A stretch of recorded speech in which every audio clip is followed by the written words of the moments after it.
Hi, this is Andreas from TechnicalGearhead.com. I'm here to do a tabletop review today of the Kodak Playsport. This is the successor to the Kodak ZI-8. The two cameras share almost the same feature set, with the exception that this camera is waterproof, but as the cost of it is, it does not have a microphone input as far as I know.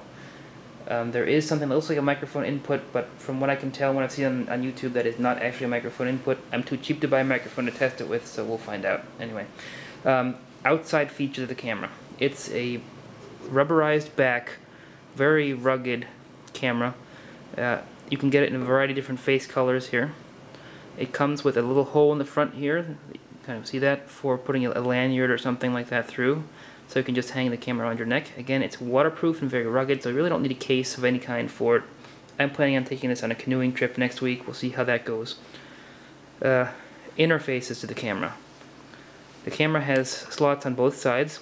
On this side you have your standard SDHC card slot here, and a removable battery. Now this battery is a lithium-ion battery, which is great for battery life and all that, but I'm not a huge fan. I would much rather have a AA battery. That way I can replace it much cheaper when it goes bad, and I can be sure that I can get replacements. Whereas with this, who knows what the price will be or the availability will be when I actually need a replacement for the battery. But that's a different argument altogether. I mean, the camera is cheap enough. By that time I'll probably replace the whole damn camera. Anyway, next step here, over here, I have a micro USB. This is not the standard little USB you had on your old phones. This is the new standard. It's that smaller one. We can thank our friends in Europe for inventing yet another standard of USB. It drives me nuts, but that's the way it is.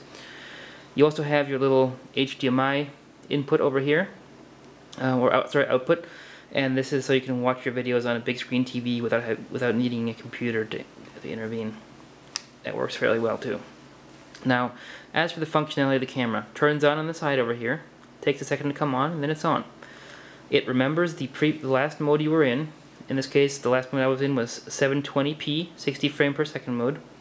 It has a simple recording button, simple playback button, trash can button, and a settings button.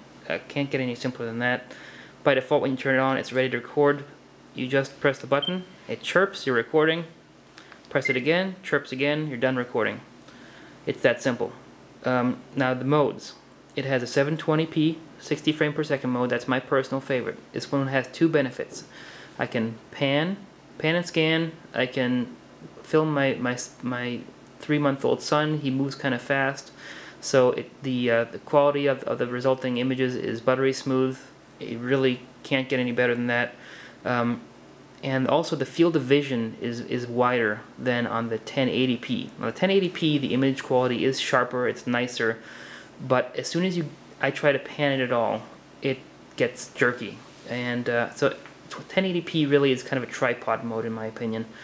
If you're hand holding it, I would go 720p. There are some other modes, but honestly, for me, they're just not worth discussing. There's a 5 megapixel camera mode.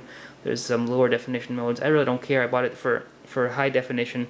I think 720p, 60 frame per second is high enough definition for my purposes. You know, I'm recording my son to send to relatives. I'm recording gear reviews, that kind of stuff. This afternoon we'll be doing some gear reviews on this, and you guys can judge for yourselves how the quality is.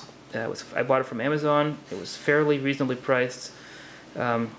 Really a great little deal. Now, one problem this camera has, and people have reported this in YouTube, is that in low lighting conditions, right about here on the image, that's kind of lower center of the image, there's kind of a dark spot that stays put. It's almost as if there is dust or some dirt on the lens, and but that is not the case. There is nothing on the lens, and in brighter lighting conditions like being outside, it disappears altogether. Some folks have said that a firmware change will remedy that situation. I haven't tried it.